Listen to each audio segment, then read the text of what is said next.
Vida e saúde, e agora temos o prazer de receber em nosso programa Fernando Vieira Filho, que é psicoterapeuta, né? Especialista também em florais de Bach e psicossomática. Ele que é esposo da Eliane, que todos nós conhecemos e admiramos, e também está lançando um livro. Fernando, prazer em recebê-lo aqui. Prazer, doutor Ademar, prazer é meu e estar aqui com o seu público. É uma honra muito grande. Eliana vai bem? Vai bem, graças a Deus. Breve ela estará conosco aqui. Deixa eu mostrar primeiro aqui o livro que o Fernando... dá para pegar aqui? Tá? Aqui. Isso. Gostaria que você falasse sobre o livro, Fernando. Então,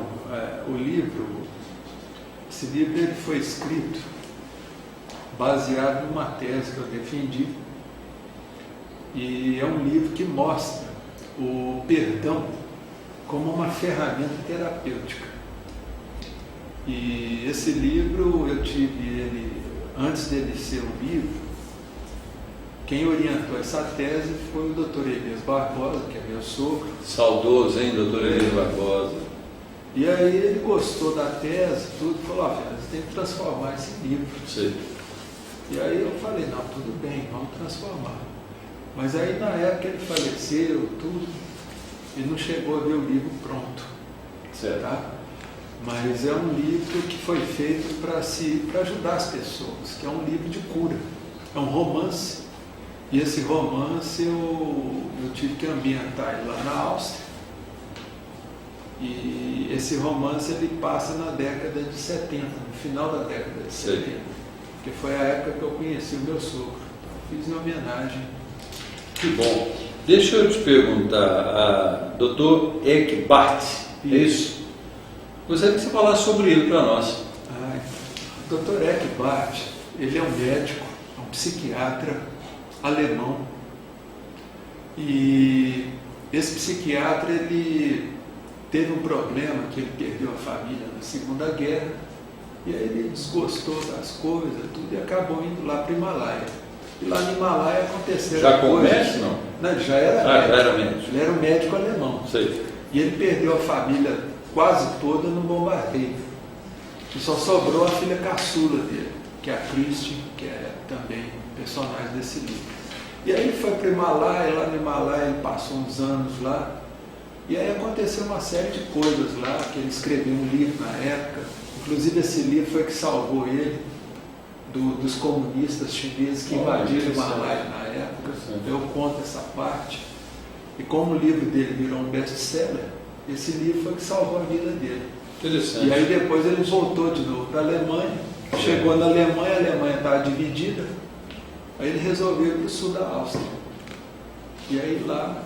Deixa eu te perguntar, qual que é a relação, você tem uma explicação fantástica, ódio e amor? O Lemar é o seguinte, um grande problema do ser humano é justamente o amor. Principalmente quando esse amor, ele... É amor de verdade, exato, né? Quando ama mesmo. Exato. Mas às vezes acontece nesse amor de entrar na relação aquilo que a gente chama de decepção. E a hora que a decepção acontece, aquele amor ele machuca. Ele fica ferido. Aí esse amor ferido é o que a gente chama de mágoa. Há uma explosão, é isso? Isso, depende do problema. Por exemplo, se for a pessoa, vamos supor, a pessoa ela ama demais uma determinada pessoa. Certo. Vamos dizer assim, uma esposa ou um marido. E de repente ela descobre que esse marido está com outra pessoa. Está traindo. Está traindo ele, ou vice-versa. Nesse momento, aquele amor que a pessoa tem, ele se machuca de uma forma instantânea. Então o que acontece? É como se fosse assim, um movimento. Certo. Aqui está o amor, aqui está o ódio. Naquele momento que a pessoa se decepciona, faz isso. Olha. Entendeu? A pessoa tem aquele surto de ódio naquele momento. E então naquele momento ele pode vir a cometer alguma loucura. Eu gostaria que você contasse, que eu achei interessantíssimo, né? A experiência que você viu como profissional lá em São Paulo, um rapaz que matou a esposa. Eu gostaria que você contasse, Fernando. A certa época eu atendi uma pessoa no num presídio. Lá em São Paulo. Isso, que é a região lá de São Paulo. E aí o que acontece, Alemã? O sujeito lá era um sujeito que estava no processo de depressão muito grande, mas essa depressão dele era em relação à culpa que ele tinha. Estava preso. Né? Exatamente, estava preso. E lá na prisão ele estava nesse processo de depressão, e eu perguntei para ele por que tinha acontecido aquilo, o que foi que aconteceu e tal. Ele me contou a história de como ele matou a mulher dele com 25 facadas. E ele matou exatamente por causa disso, por causa de um surto de ódio que ele teve. Porque esse homem era um pedreiro, e ele um dia teve... Trabalhador. Trabalhador, sujeito absolutamente honesto, correto. E um dia ele voltou para casa antes da hora. O trabalho dele terminou e ele voltou antes da hora. E aí ele chegou lá, a mulher ficou brava, começou a insultar ele e falou, ó, se você chegasse um pouco mais cedo, você ia me pegar na cama com outro homem. Aí ela disse para ele assim... Na cara dele, na lata, supetão. Então naquele momento, de forma absolutamente instantânea, e essa conversa que ele teve foi, infelizmente, foi dentro de uma cozinha, tinha um facão de legume, ele pegou o facão, deu 25 facadas. E aí a mulher faleceu, e ele na hora já chamou o pessoal do resgate, e na hora já se entregou para a polícia também, e acabou. E foi condenado a 25 anos.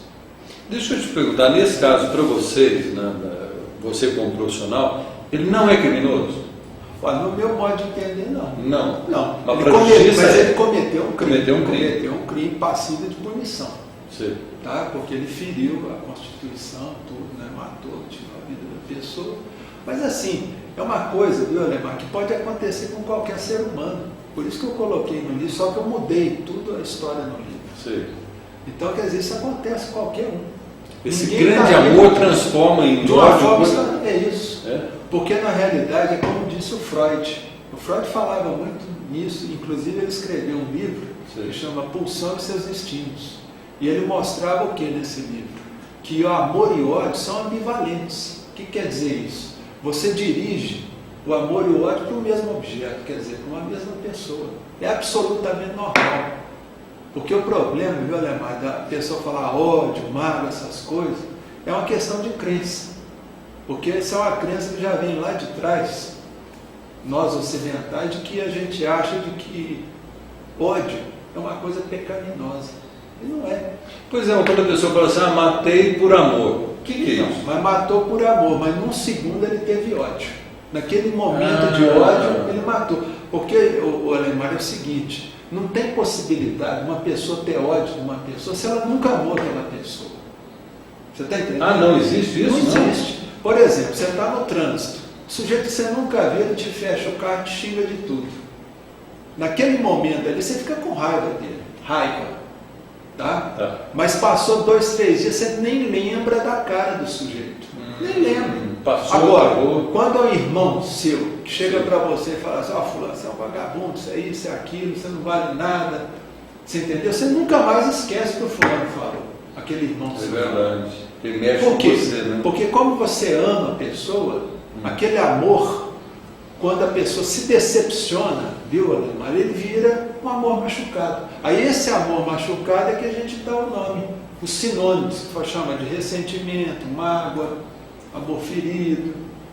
Mas o nome correto é ódio. E geralmente essas pessoas, como esse caso desse rapaz aí, depois eu gostaria que você completasse, que Sim. A história é interessante, é uma coisa real. Né? Ele arrependeu do que fez. Claro que arrependeu. Ele arrependeu na hora que ele cometeu o assassinato. Que eu fiz, né? Ele viu a mulher lá cheia de sangue, chamou na hora o resgate. Entendeu? Já se entregou logo para a polícia e falou, não precisou nem de julgamento. E a parte depois que hoje ele está formando? Então, aí depois o que eu falei para ele? É o seguinte, já que você vai ficar aqui 25 anos, e o que você não pode fazer é ficar remoendo esse sentimento de culpa. Eu gostaria de ser um advogado. Exato. Entendeu? Ele não ficar com aquele sentimento de culpa, eu falei, vamos fazer uma coisa mais produtiva. O que vai acontecer? Se você ficar com essa culpa, todo esse remorso, você não vai voltar aquela mulher para trás. Eu teria que ocupar a mente dele. Exatamente. Aí eu sugeri o seguinte, eu perguntei para ele, vem cá, o que você tinha vontade de estudar? Ele falou, eu queria ser advogado. Eu falei, beleza. Você está entendendo? Então você vai estudar advocacia e mais. Quando você formar, você vai começar a atender pessoas de graça, sem cobrar nada, vai fazer caridade. E toda vez que você fizer uma caridade em relação a alguma pessoa, você vai fazer em nome dessa sua esposa que você matou. Você vai falar, ó, eu estou te atendendo de graça em nome dessa mulher. Porque na realidade ela era uma mulher complicada. Entendeu? Ali Mas ele amava ela. Amava e ama ainda. Tá? Embora ela tenha já morrido, ele ama ainda. Que é normal. É por isso que ele ficou com ódio dela naquele momento. E cometeu aquele ato translocado. Deixa eu te perguntar, Fernando, eu conheço um rapaz, até amigo nosso e tal, ele teve uma namorada, né? Sim. E a namorada terminou com a namorada, tem uns 8 anos e tal, Correto. mas para ele não existe outra mulher no mundo. O que é isso? É ódio. É ódio. Esse Como rapaz ódio? é ódio. Sabe por quê? Ah. Porque o que acontece? Quando essa mulher terminou com ele, ela decepcionou ele profundamente, Neymar. Pois é, mas ele quer. Então, ainda mas não- ele quer o seguinte, porque ele está num processo, você está entendendo? Que ele está com uma mágoa muito grande dela. E geralmente, por que a gente fala no perdão? O que é o perdão? O perdão é o remédio que cura isso. É por isso que o Cristo vivia. Mas nem falando todo dele. mundo perdoa. Nem todo mundo. Esse é o problema. Esse é o problema. É. Olha que coisa. Você está entendendo? Então, o que acontece? Aqui no livro eu tento ensinar um processo de perdão, mas um processo inteligente, que não liga o perdão ao sentimento. Perdão é uma atitude inteligente que a pessoa tem que ter para poder se ver livre daquele dejeto, que era o amor. Você está entendendo? Então, por exemplo, quando você perdoa uma pessoa, Alemar, você se liberta. É uma libertação. Porque o que faz muitas vezes a pessoa ficar com um pensamento fixo na outra pessoa, que é o objeto da mágoa dela, é justamente aquele ódio que prende a pessoa por correntes invisíveis. E muitas vezes, quando você consegue perdoar, você se liberta daquilo. Há pouco tempo eu vi um rapaz que assassinou uma moça e tal, Sim. e o marido dela disse, tipo, eu perdoo o assassino. Isso fez bem para ele? Para o rapaz? É. Fez. Mas também a gente não sabe se esse cara também falou que perdoa ele só para aparecer. Não, mas pelo jeito, pela muita- grandeza. E é uma Certo. grandeza também, não? Não, tudo bem, É. depende. Tá? Porque às vezes um ato de grandeza você não precisa ficar mostrando para todo mundo. Tá? Porque geralmente os verdadeiros atos de grandeza, eles são feitos todos na surdina. Tá? Você não precisa sair apregoando para todo mundo que você perdoa como você, o João. assassino. Tá. Porque muitas vezes quando você fala, eu perdoo você, você está exercitando seu orgulho em cima daquele sujeito que matou. Tá? Tem esse viés também. Porque às vezes a pessoa quer aparecer na mídia, fala, eu estou perdoando fulano que matou minha família. Quer dizer, isso é brincadeira. Quer dizer, mas ele fala aquilo para aparecer. Você tá Deixa eu entendendo? entender. Porque se ele quisesse perdoar mesmo, ele não precisava falar para ninguém. Não precisa dar Ele fala para ele com Deus. Deixa eu mostrar de novo. Gente, olha, esse livro aqui é fantástico. Do Fernando Vieira Filho. Cure suas mágoas e seja feliz. Achei esse título é seu? Ó, é Espetáculo. uma sugestão. Dá, Giovanni, para mostrar mais uma vez o livro? Encontre na alternativa onde mais? Encontra na alternativa, na livraria Ponto de Luz, que é ali na. Como é que é o nome? Ali na João Pinheiro. E encontra em todas as livrarias virtuais do Brasil, que é a Saraiva. Pronto, Giovanni. A Eu achei Siciliana. espetacular isso aqui, viu? E encontra nas grandes livrarias do Brasil. Deixa eu te perguntar, inclusive pessoas que estão com depressão, é bom ler esse livro? Ah, beleza. Então, Porque aqui pra eu você- mostro o caso, por exemplo, de pessoa com depressão. E geralmente a pessoa que tem depressão, né, mano? É geralmente quando a pessoa faz um ódio em relação a ela própria. Ai, bom, muito bom. Gostei, parabéns para você. Olha, e a esposa dele, Eliana, vai estar conosco em breve, viu? Muito obrigado, Fernando. Eu que agradeço. Olha, né, Giovanni? Entrevista espetacular, viu? Para vocês, nosso muito obrigado. Fernando, nosso muito obrigado. Eu viu? agradeço a você, viu, Alemar, e a todo o seu público maravilhoso aqui de Beraba, na região, Ok. pela oportunidade de poder divulgar esse livro. Porque esse aqui Maravilha. é um livro de cura. Maravilha. Ajudar o povo. Maravilha. Muito obrigado a todos.